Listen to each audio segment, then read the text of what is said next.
Welcome back to the podcast, everyone. I'm Dr. Dimna Weil. This is Prescribing Possibility.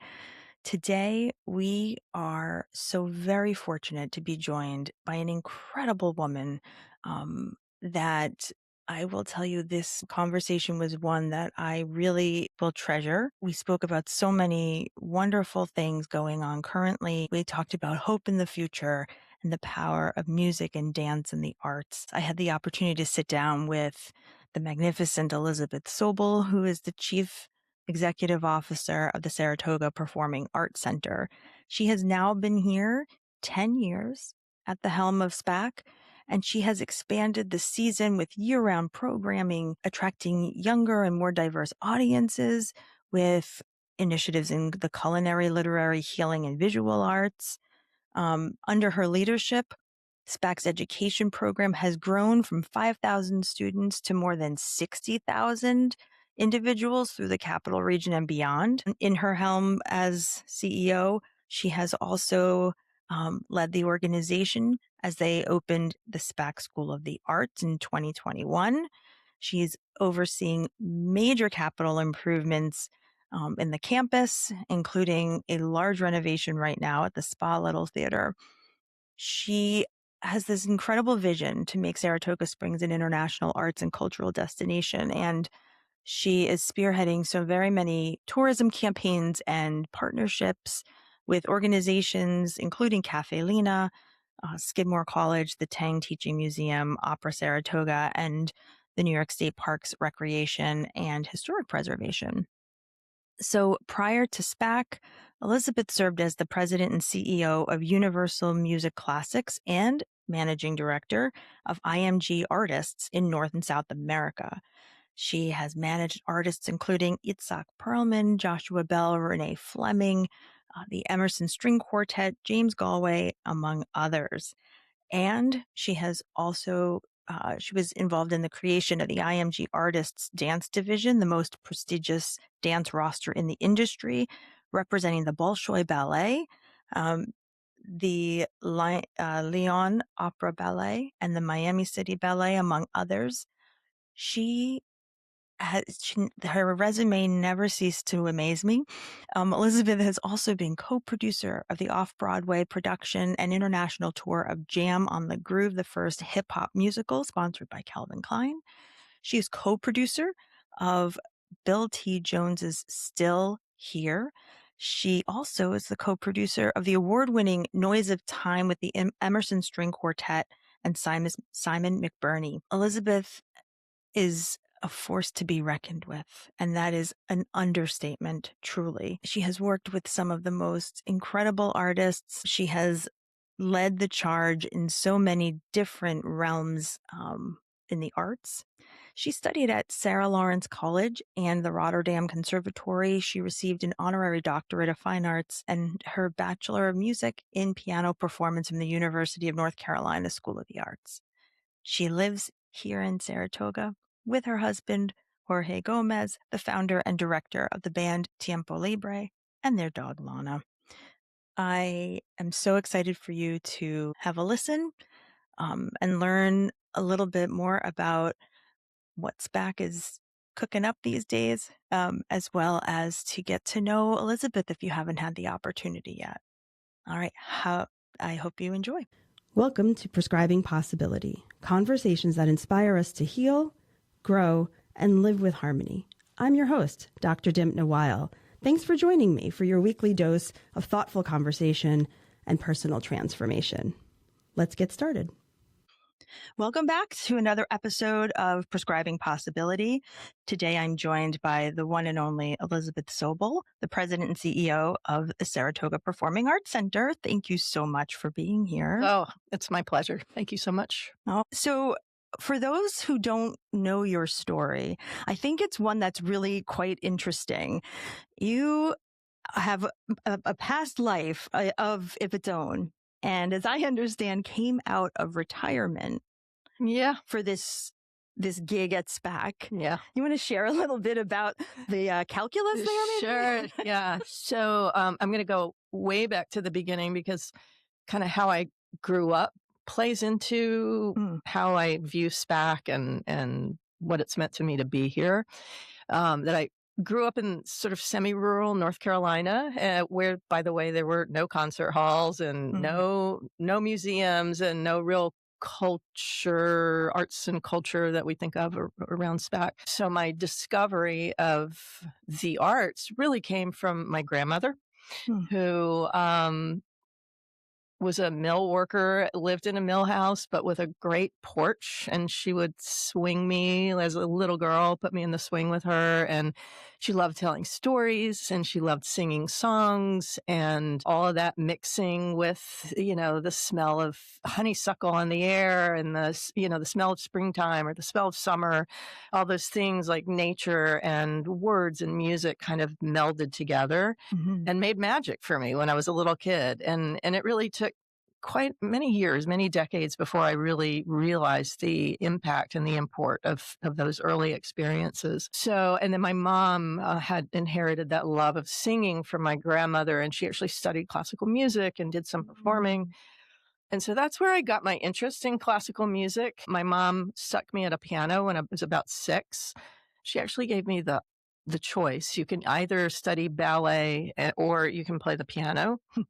And because I was such a tomboy, the notion of walking out in front of people in a tutu and tights Yeah. was so terrifying that I just chose the piano as a default. Yep.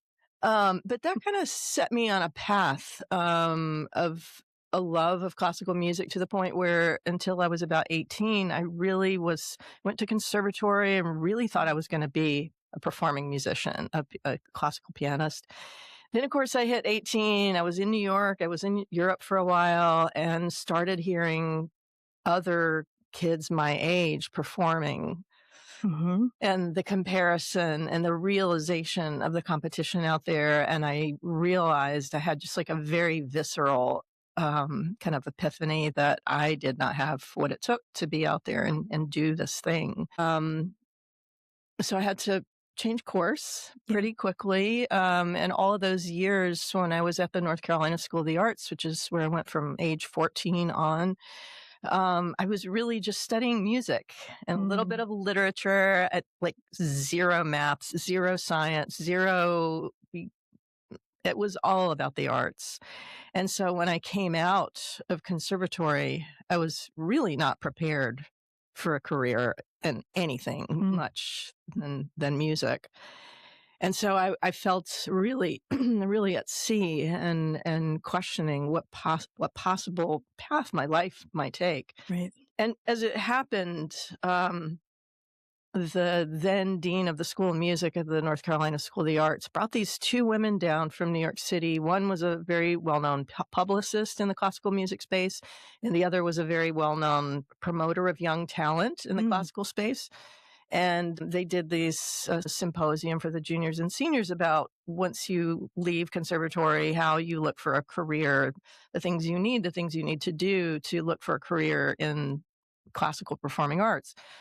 But this was geared to people who were planning to have a performance career. And I was sitting there knowing That that wasn't wasn't your me. yeah. And I had like just this profound sense of despair just sitting there until all of a sudden the light bulb went on. And I realized that these 2 women lived in New York City where I knew I wanted to live. Mhm. And they made their living basically telling artists what to do. Yeah. I'm simplifying, Of course. obviously. But that light bulb went on and I thought, that's what I want to do. I just knew in my heart, knew viscerally that was a calling. And so I went to the dean and had this conversation with him and said, I know that's what I want to do. And he made some calls, got me some internships in New York City. And I just went up there with nothing and, lived in one big room with 4 other girls and, Gosh.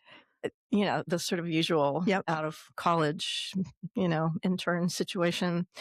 But I was incredibly lucky to fall in the hands of these 2 extraordinary people, Edna Landau and Charles Hamlin, who had their own startup. We call it a startup now. That phrase didn't exist in those years. Um, artist management company. And I was incredibly lucky to sort of get my start there because they brought a kind of joy and commitment and devotion to art and artists that I definitely would not have gotten from some of the bigger, more established agencies.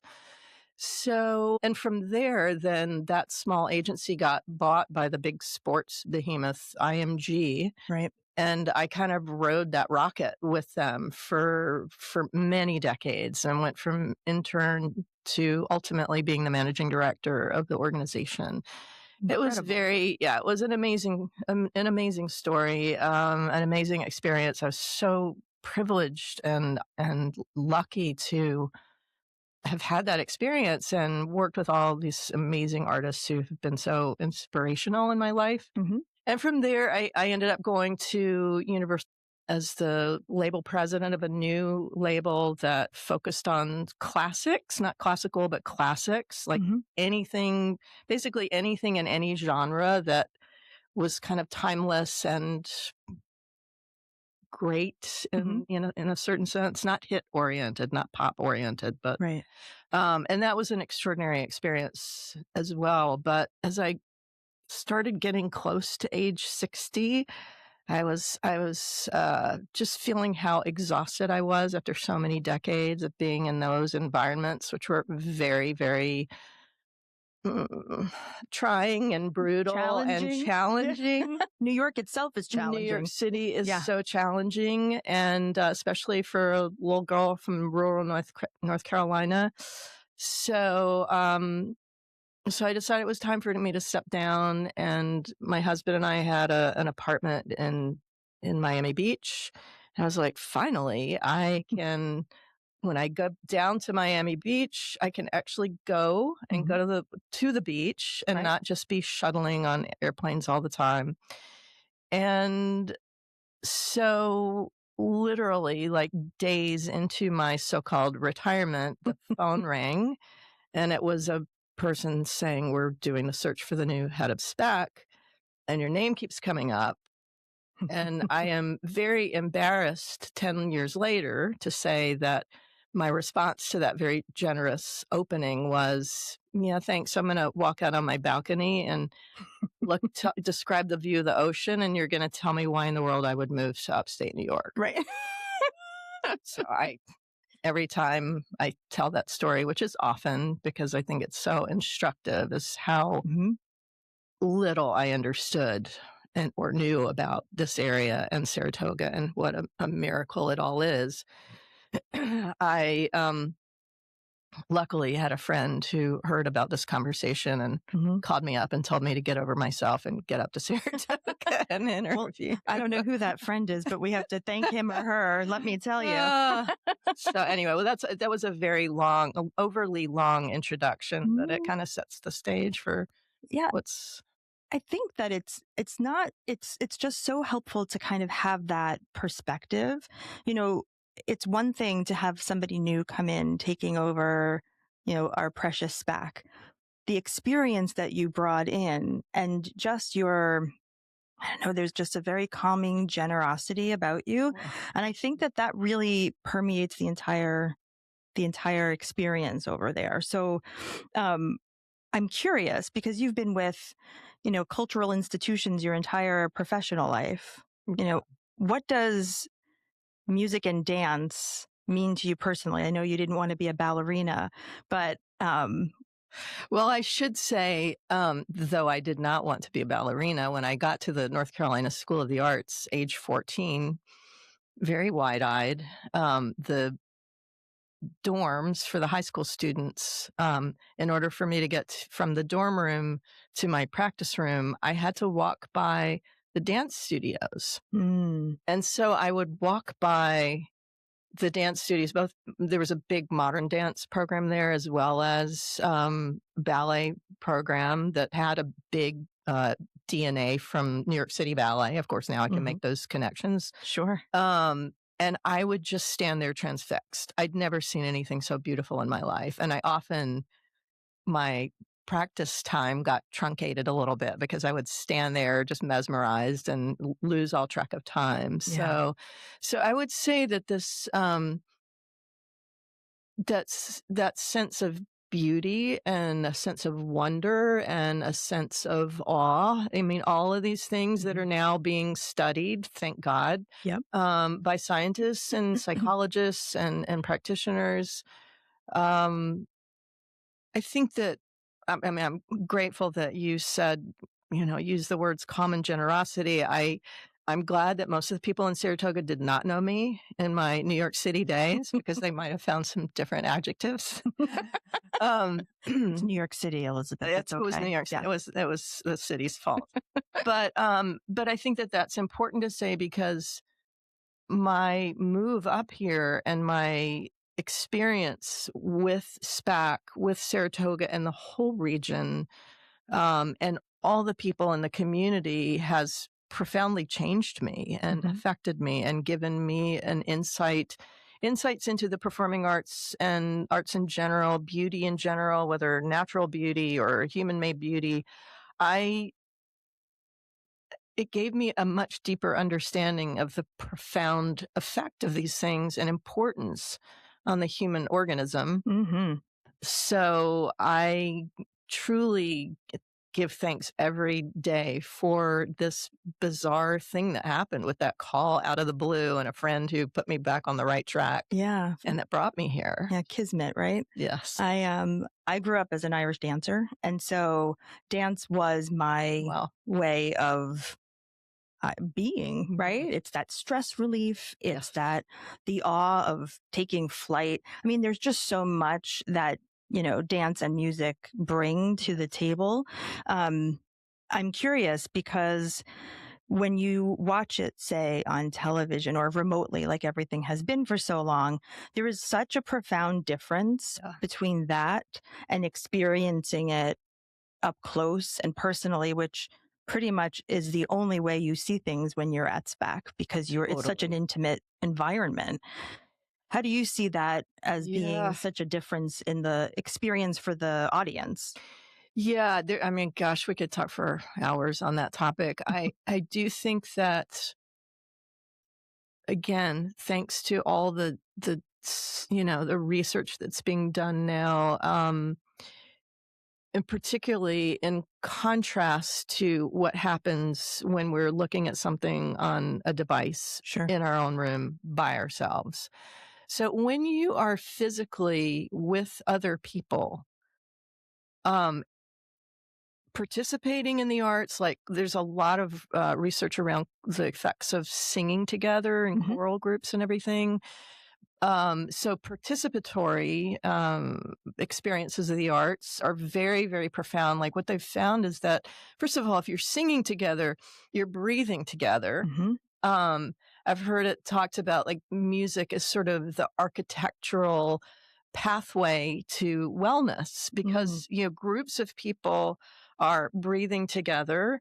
And not only that, but their heart rate variability starts to entrain. Yeah. So the profundity of that notion that all of a sudden on a biological level you are in sync Hmm. is just it blows my mind, but it lines up with what your experience is, right? I mean, if you think about like, all those strife in the world and between people all comes from like the thinking the rumination and the thinking that we do. Hmm. But you can get past all of that thinking and back to these underlying processes that are going on in the human body, Yes. all this kind of unconscious regulatory activities that are going on in your body. And when that can be synced up with other humans in the same spot, that's pretty profound. Totally. And I think that's what happens. It's, that kind of particularly choral, singing choral music together is very profound. But the research is similar for people who are simply listening to music together, Hmm. the entrainment, the heartbeat, heart rate variability, the breathing, all of that stuff, that entrainment is seen across virtually all experiences, communal experiences, in person experiences of music in particular. Hmm. And that is so profound because you think that with so much fragmentation, distraction, polarization, all these words, divisive, like all of these adjectives that are part and parcel of our description of daily life, Mhm. this is an immediate antidote to that. Absolutely. So it's, I also, when I when I think about my New York City experiences and why coming up here was so truly like an epiphany, like really miraculous. So when I was still at IMG, our offices were literally 2 doors down from Carnegie Hall. Mm. So my typical day, in any given week, I probably had 2 or 3 performances to go to, whether it was at Carnegie right down the street or Lincoln Center was also just a stone's throw, or out to the Brooklyn Academy, or wherever it was. But on a Carnegie night, I would often work till 7:15, run down the street, maybe sit down, have a glass of wine and a little bite to eat, and then dash to my seat at Carnegie Hall. Mhm. And my last, I don't know, 5 to 8 years at IMG, I started noticing that I was sitting in the concert hall, listening many times to my own artists, but always to great artists performing some of my most beloved repertoire. And I felt nothing. Mm. And it terrified me, and I couldn't talk to anybody about it because, like, I certainly wasn't gonna admit this to my colleagues in the Right. office, and I certainly wasn't gonna admit it to the artists I was representing. No. And it was a real crisis. I Yeah. mean, how could you be someone representing the very essence of what a performing artist did, and you couldn't connect with it on an emotional level?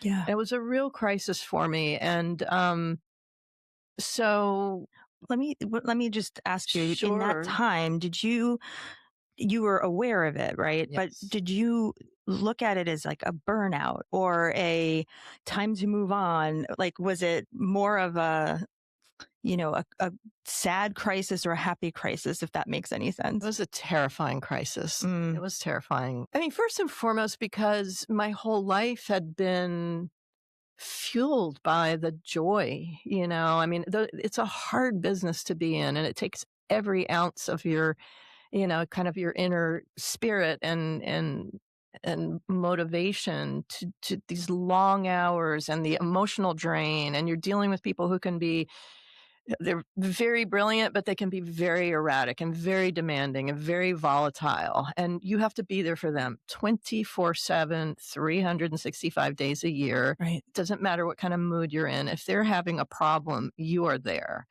And that can be incredibly taxing and draining and depleting. Hmm. And in those days, I started at IMG as an intern in the mid 80s, and I was there for decades. Right. So I think that, the further up the ladder I was going, the more stress was on me, that it was a combination of stress and, and keep in mind, as said in the beginning, like, I had no training Right. to be running a company of that size. I had 0 training. I was really going on gut the whole Well, time. formal training. Formal training. Yes. True. Yeah. Formal You had a lot training. of lived experience training. True. Yes. But sometimes, that can, I mean, it stood me in good stead, I would say 90% of the time, Yeah. because I could make things up. I didn't have to be bound by book learning or whatever. These days, there are incredible arts administration degrees at most universities. Hmm. And certainly there's an amazing program at NYU that didn't exist when I was in that formative age. Hmm. So I had people coming to work at IMG who frankly knew far more than I did from a technical book learning point of view. But Right. yes, thank you. The lived experience was considerable. So I think that this experience I was having was obviously the stress of, kind of moving up the food chain, as it were. And then ultimately when I became managing director and all the weight of that fell on my shoulders, that combined with the experience of course you can't run from the office at 7:15 into the concert hall and expect that you are going to have all of your pores open, Right. you're still stuck in that work state. Sure. That stress state is physiologic. Totally. Yeah. Nobody was talking about that at the time. Right. I mean, I kind of knew it and on a gut level. And for much of my life, I've been a meditator and, very much contemplative practice has been that's largely what kept me sane and kept me, in a state to do the work that I did. But nobody talked about those things in that day. Like nobody was talking about burnout. Nobody was talking about women in positions of power and the Hmm. extra Burdens. burdens. Yeah. Exactly. So I left IMG. I went to Universal. There's a whole backstory to that, which we won't go into today. But I did go to Universal where the change was great. And I got to be more creative in terms of, when you're an artist manager, you're really just facilitating. Part of it is creative in that you're bringing your instinct as you hear an artist, for example, that you're thinking about signing. You're going on gut about like how you're reacting to that artist, how other people might react to Mm. that artist, the things, their essence, whether that essence can be, I hate to use this word, but sort of parlayed into a career. I mean, you're thinking about the essence, but you're also thinking about the trajectory, about Sure. like, okay, if I sign them, what do I do tomorrow? And what do I Mm. do next year? And how do I take that artist kind of up that pathway up the It, mountain, as it were? it sounds like to me like you're in service of them, right? Because I talk a lot about caregivers Oh, and being in service of others. And I don't think that we think about oh my a God. lot of careers outside of professional caregiving in the medical health sense. But Totally. that's what I'm hearing you Oh say. my God, Dimna, thank you for saying that. That Eh, is so, I think I just got goosebumps when you said that. That's mm, so incredibly true. If I do stay in touch with some of my younger colleagues who I, hired to IMG or whatever, they're so many of them are doing such incredible work now. And that's one of the things that I do tell them because yes, it is caregiving. It mhm, absolutely is. So when you're a manager, you are doing that caregiving.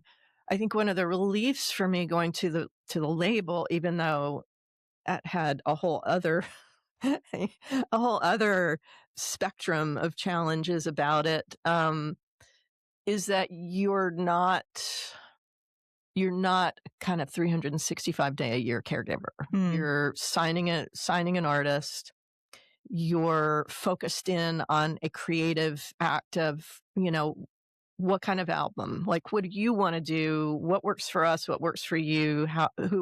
What are the pieces and the parts and the people we want to bring together mhm, to bring these disparate elements together to create sparks, yeah, and going into the recording studio and sometimes the sparks fly and sometimes they don't. yeah, And living through all of that and then hearing the early mixes and everything and then hearing the final product and either going, oh my God, your dream came true, or going, okay, well, that yeah. was a good try, and now figuring out how you're going to launch that into the digital ether, as it were, Sure. how you're going to reach people.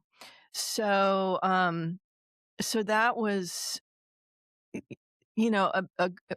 it had a more creative aspect to it and not Yeah. the kind of crushing 365 days a year caregiver Yeah. thing. But But it was still crushing. I mm, mean, it was and it doesn't sound like extremely, it was as like relational.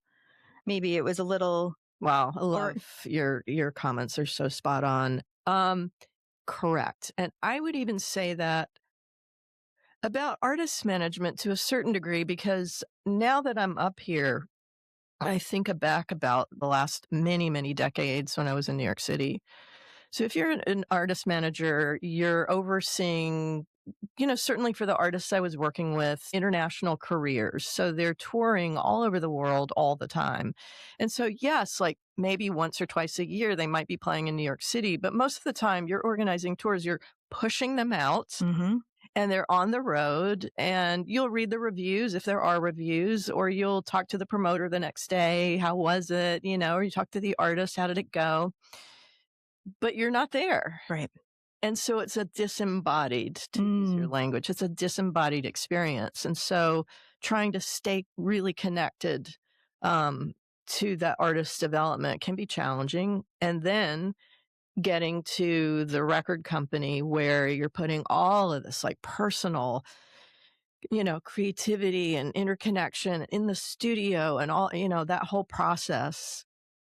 And then it gets pushed out, particularly in this day and age where virtually all music, unless you're buying vinyl, Yeah.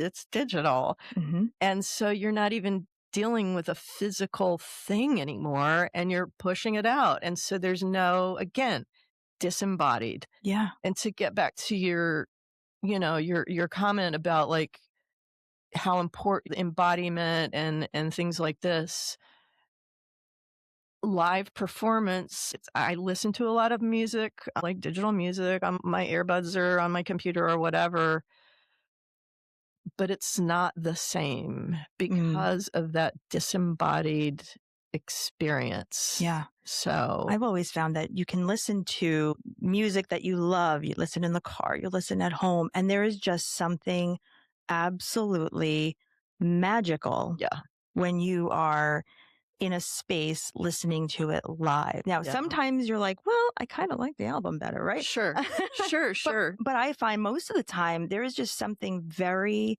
like it's alchemy, Yes, truly. love it. And I have one of my favorite memories is actually my first SPAC concert. Oh, wow. I was in high school. Oh no, I was just in college, and my best friend's dad was from Saratoga, and we came up to stay with her grandparents because we were going to see Dave Matthews. Oh, my Way back in the day. And so that was my first time going to SPAC, and we were on the lawn and it started pouring rain, and by all measures, Yeah. somebody would say, oh my God, it started raining and you were outside in the mud. It was the most wonderful musical experience I ever had. Wow. And I can remember the feeling of being with all of those people. I can just remember that it was like electric, what you felt. Yeah. And I think some of that is the magic of SPAC. Do you want to speak a little bit about, you've been in Carnegie Hall, you've been in Lincoln Center, all of these beautiful music halls. And I'm so curious how you view SPAC in light of some of the, most famous and well-known music venues in the world. Yeah. So much to say on that. Thank you for just touching all these just perfect points. I mean, first of all, I love hearing people's stories about their first experience at SPAC. And guess what? You just summoned a memory. Mm-hmm. And I think that's one of the things that music does. Not only does it connect us in the moment, but it connects us through memories. Absolutely. It reminds us viscerally of who we were with and why that felt so good to be with other people and share that community. And I think that's one of the things that blew me away when I first came here. When I was in New York City and I would go out to the other sort of, the 5 summer sisters, as it were, of like SPAC and Tanglewood and Wolf Trap and Ravinia and the Hollywood Bowl. We're all kind of, sort of sister organizations. And I had been to all of them except SPAC, of course. when I got that fateful call. And they're all obviously spectacular venues, but they're all very different from SPAC. And there's so many different things that I could say about it. First and foremost, yes, Wolf Trap is in a national park. We're in a state park. So there's that similarity, but the combination of, number one, being surrounded by 2,400 acres of flagship New York State parkland with the curative mineral springs. In every breath you take, you are breathing in the molecules from, all of that, those springs, sort of permeating the air you breathe. That's a big one. And then the other aspect of it was that SPAC, unlike Tanglewood, which is 3 hours from Boston, or Wolf Trap, which serves the DC area, but you have to cross over into McLean, Virginia. Ravinia, which is Chicago, but kind of out in the Outside. suburb. The Hollywood Bowl, obviously downtown, downtown Hollywood, but It's it's downtown its own Hollywood. thing. Yeah. It's its own thing. Yeah. It's such a unique venue. When I think about SPAC and I think about Saratoga, I always think about like the four cardinal points of Skidmore in the north Hmm. and SPAC in the south and Pitney Farm in the west and Yaddo in the east, and Ooh. sort of like the whole thing kind of being connected by connective tissue, which is people's lives and their memories and their sort of shared hopes and their shared frustrations or whatever. But there's this connective tissue like an organism, like a living organism. Mm. And so that was very, yeah, that's been and I love walking. And so particularly in my early days, but even to this day, like I walk all over Saratoga all the time. And you feel that connection. And then not only that sort of natural, like sort of the ground beneath your feet is Sure. connected, but then as I started learning, like everybody wanted to tell me their story, just like you just did. Everybody wanted me to know their story. Mm. And that is so beautiful. I mean, I never had that at Carnegie Hall. I'm sure that plenty of people would have told me great stories and Of about this course. great art, but it was to be part and parcel of a community Mm. and to feel that um, you used the word service a while ago when you brought up that very important point about caregivers. We are in service to the community. Mm. That's something we feel every day, and it's something we talk about. We are in service to this community. I never used the word service Mm. before I came here. I was in service to the artists I represented, but I Sure. never would have thought to have used that word at that time. Mm. And I think that when you're part of a community and you realize not just your responsibility, like run the organization well, no, there's like a moral responsibility that Mm. comes with when you think about, we talking a little bit about being in the parkland for a little bit, we were talking about the science and data around shared musical experiences. But then there's also, Mm. we talk about how SPAC is the perfect confluence of human made and natural beauty. Okay. Why is that important?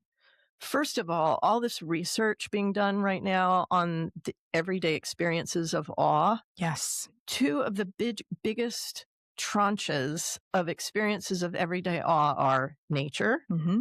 and music. Mm-hmm. Okay. And now it's back. You've got those two things working together to pack a pretty big punch when it Yes. comes to cultivating empathy and understanding and connection. And all those things are so, so profound.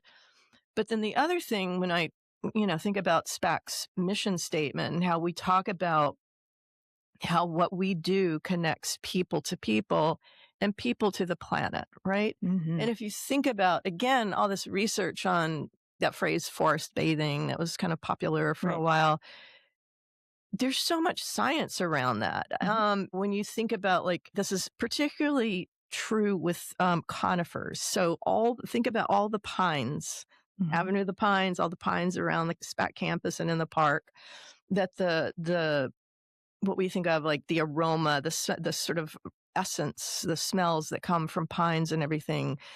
It's these molecules, terpenes that trees emit for both protection and communication, right? Mm. And when we as human beings breathe in those molecules, it's literally chemically, it's changing the biochemistry of the Mm-hmm. brain. It's reducing cortisol. It's regulating the parasympathetic nervous system. All of those things that we talk about, the rest, sort of mood regulation and taking away stress and all those. I mean, those are scientifically proven now. It is no longer some, lovely notion Woo-woo. that we Yeah, have. no. It's real. Yep. And so you also think about what plants do for us and think about all the benefits, these molecules coming in and turning on pathways for serotonin and dopamine and like Hello, that's why we feel so great when we are walking around the park, why so many people sought solace and refuge in the park during COVID. Absolutely. And when you think about, there are these two living systems interacting, and we as humans benefiting so much from organisms out there that a lot of time we're not even paying attention to. Right. They look like a backdrop Mhm. rather than this integral, interdependent part of our life on Earth. Mm. And so, I just got think about chills with that one. Well, you just have to come to spec and you feel it. You You may do. not articulate it, and people often don't articulate it, but they feel it. They do. And I think the thing I love most is the spectrum of offerings. Yeah. Right. There's dance classes. My daughter went when she was a little tiny one. And in her tutu, it was the cutest thing ever. But we went to the park. Yeah. We walked around the park and she went to her dance class. And then there's music classes and art competitions and Yeah. the school that does so much work for young people in the community and the surrounding communities.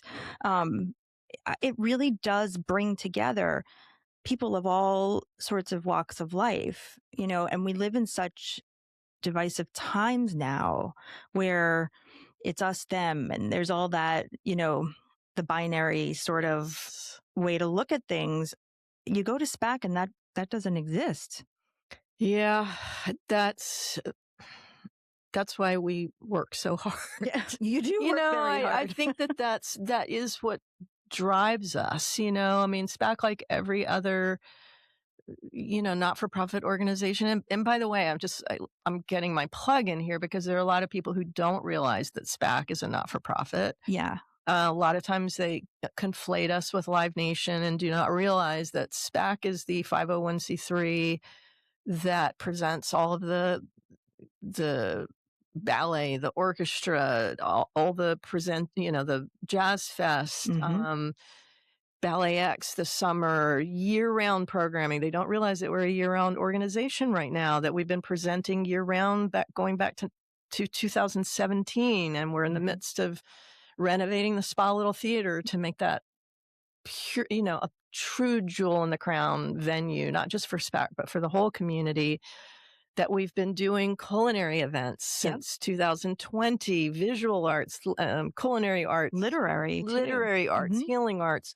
And so these are all ways that we serve the community. And I think that, if you think about, the small staff that we have that do all these things, the fact that we are an organization with a $14 million a year operating budget, and half of that comes from charitable donations. Yes. I mean, $7 million a year out of a small community like this is astonishing, the generosity, but it's also a challenge because that's just what barely covers what we do today. And we have to, inflation and rising costs and our desire to continue to expand our footprint.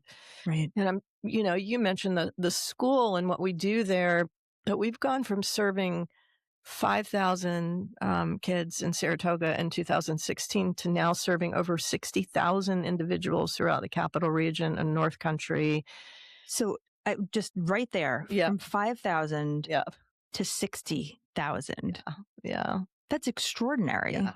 It's really mind-boggling what our team has been able to do. And again, it's such a small staff. Tiny but mighty. Tiny Elizabeth. but mighty, and driven by a love for this community and driven by the desire to serve. And I think we've always been like that. I've been, now that we are in our 60th anniversary year, I've been going back to, Philly Dake, one of the, sort of founding forces that made SPAC happen. I've got all of her scrapbooks going back to 1964. Oh, special. Yeah.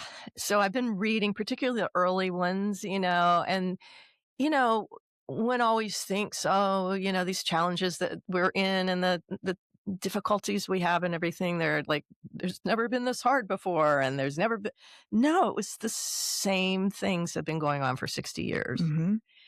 And so that's both a little daunting, but also, A little reassuring. really definitely reassuring, and so thinking back a lot to the history of SPAC, and also thinking about, casting your mind back to the early to mid 60s to, I don't know what the population was then, I should look it up, but it was much less. Mm-hmm. And this was a very different city. And to think about the audaciousness of a handful of city lovers and philanthropists Mm-hmm. who had this idea to create a world-class performing arts center in upstate New York in a small city. I mean, we're talking like the floors for ballet, the backstage. I had the extraordinary opportunity to go backstage when the Trinity Irish Dancers came a few years ago. My daughter was dancing with them, Awesome. and we got to go backstage. I nearly fell over. It is fully a dance studio or multiple dance studios back there. You wouldn't, how would I ever know that? But it was extraordinary that the building was built specifically for that. And then the orchestra, and then amazing. It's incredible. I have chills just thinking about it. Well, when you think about the fact, particularly if you're, if you come from a dance background, and to think about George Balanchine, the legacy of George Balanchine is just incomparable. And to think that he and Eugene Ormandy, who in the orchestral world, that they were titans, literally titans in the world, in the cultural world at that time, came up to Saratoga and each personally contributed their input into exactly where the lawn and the amphitheater should be, the dimensions and size of the stage, the dimensions and size of the rehearsal room, which you're referring to. Mm-hmm.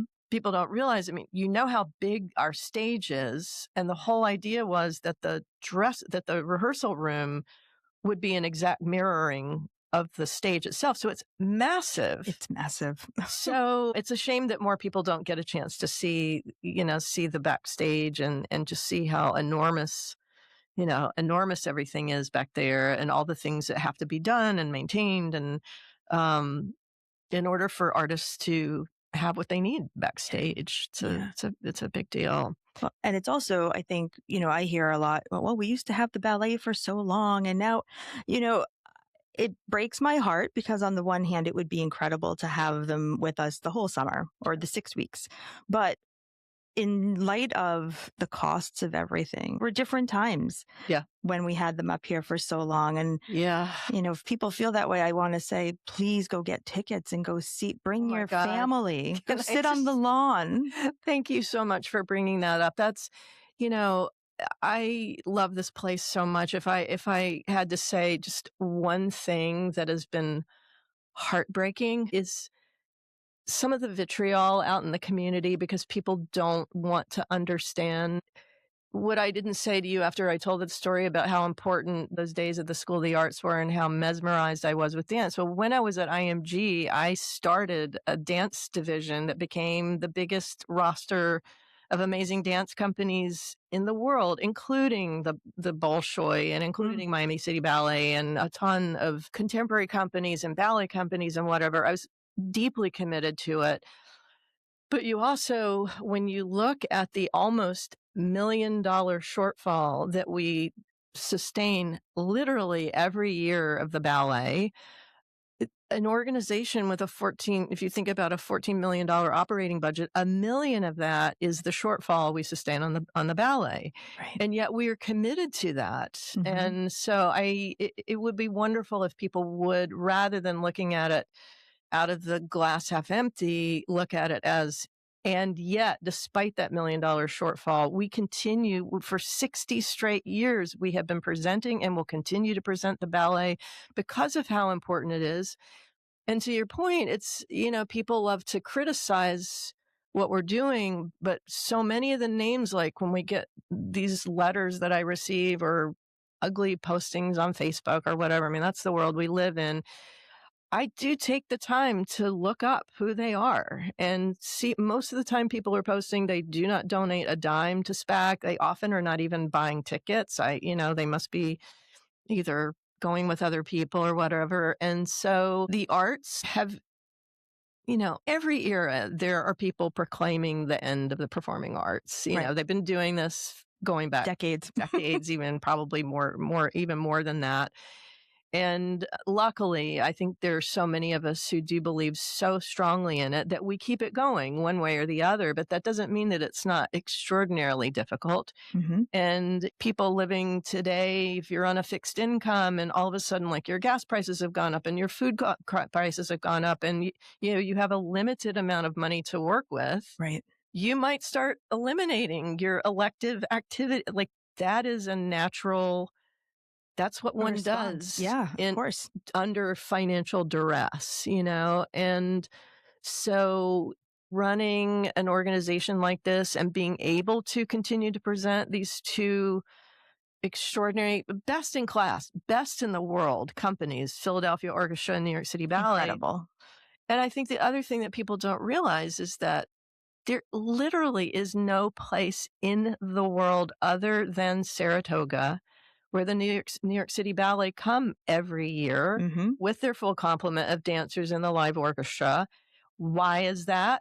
Because most people are not willing and able to sustain the financial shortfall that means. Right.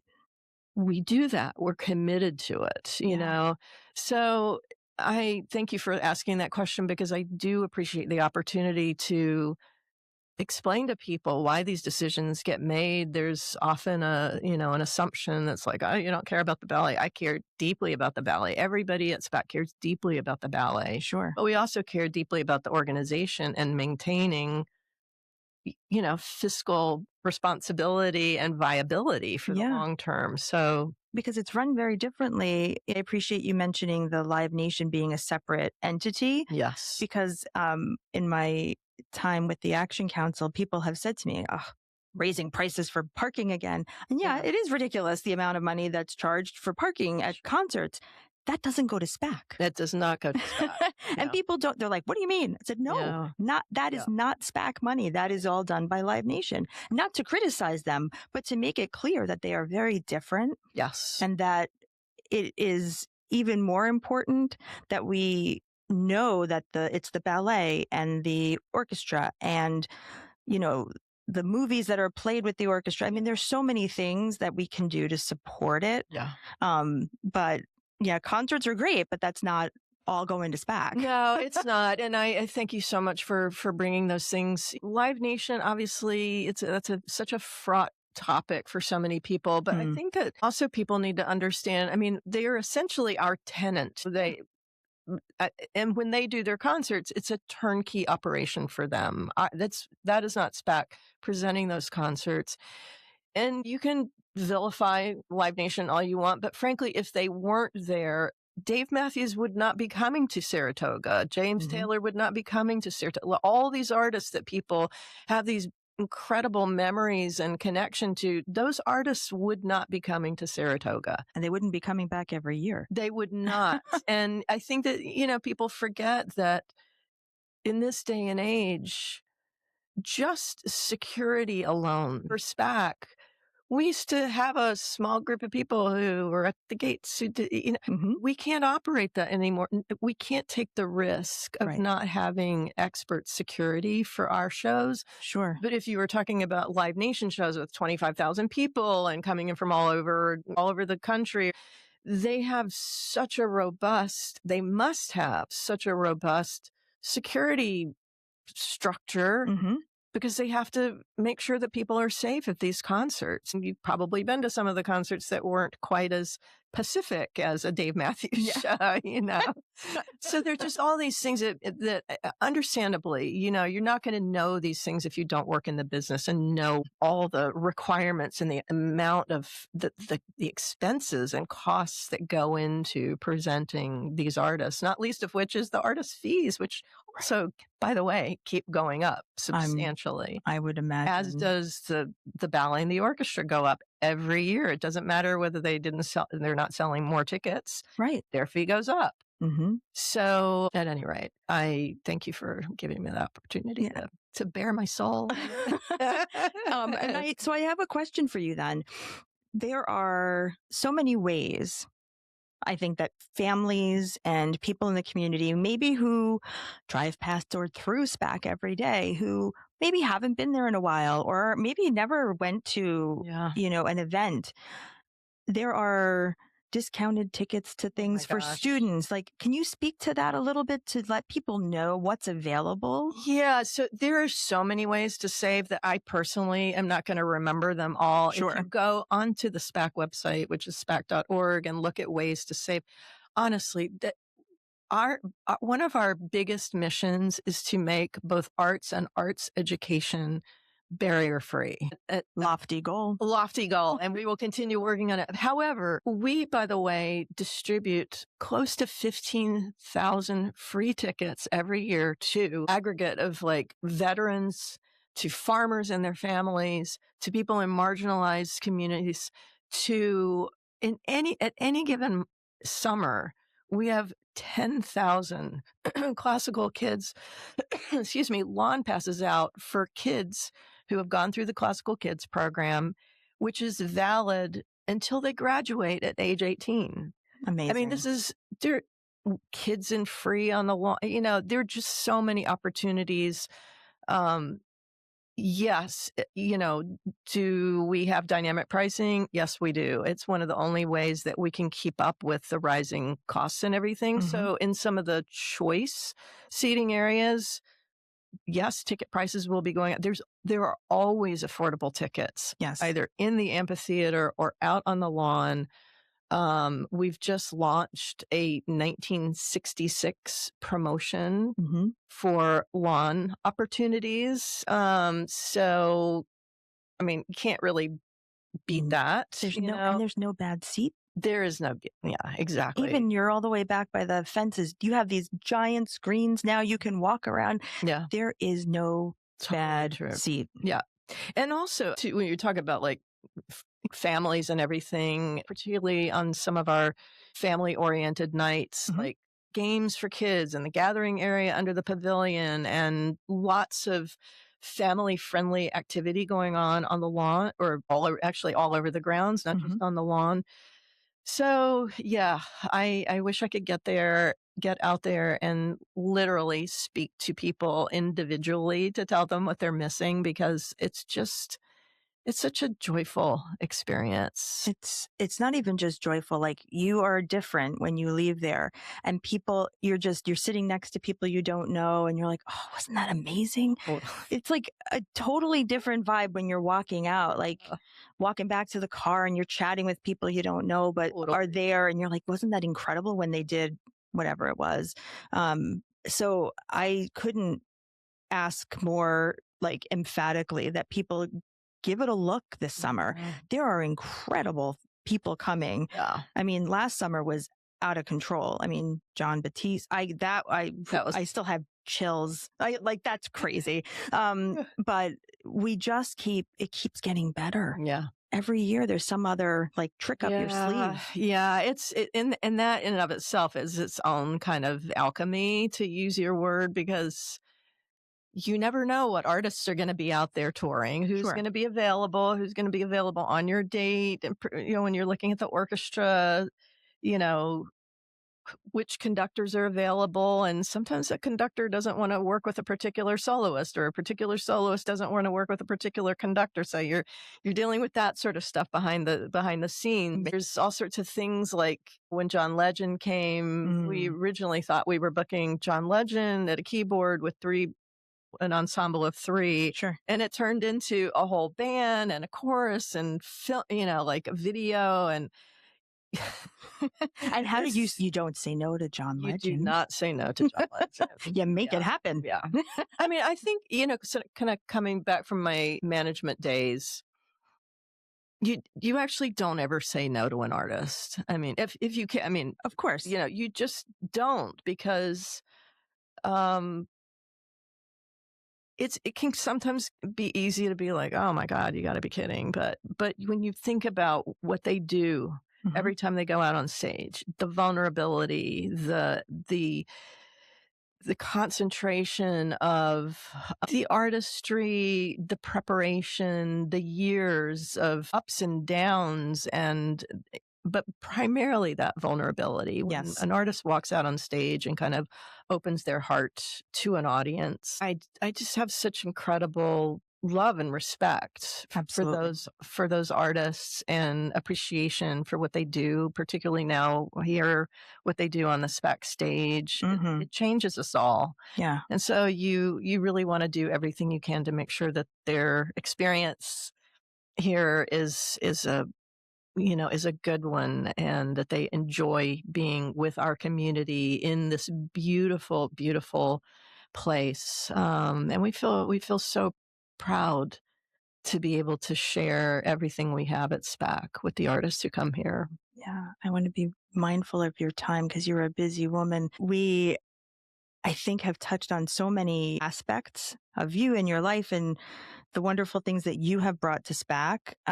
I just want to express my profound gratitude Oh, for taking the time to speak with me and the audience today about what you do and why you do it. And I want to give you an opportunity, if there's anything that maybe we didn't touch on that you would like to share, to please feel gosh, free. no, I thank you so much for this outlet, for your amazing questions, because I don't actually get to talk about these things, and particularly at this depth. So I'm just so grateful to have the opportunity. I think Mm. you hit all the all the points.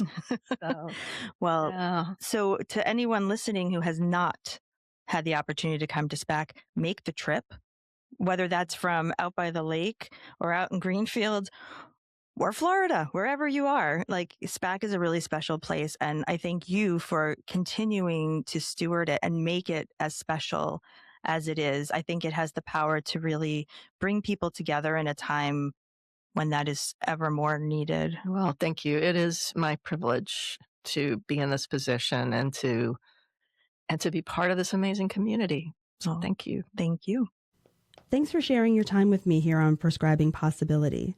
I hope today's conversation offered you a breath of fresh air, a new perspective, or even just a moment of calm in the chaos of life.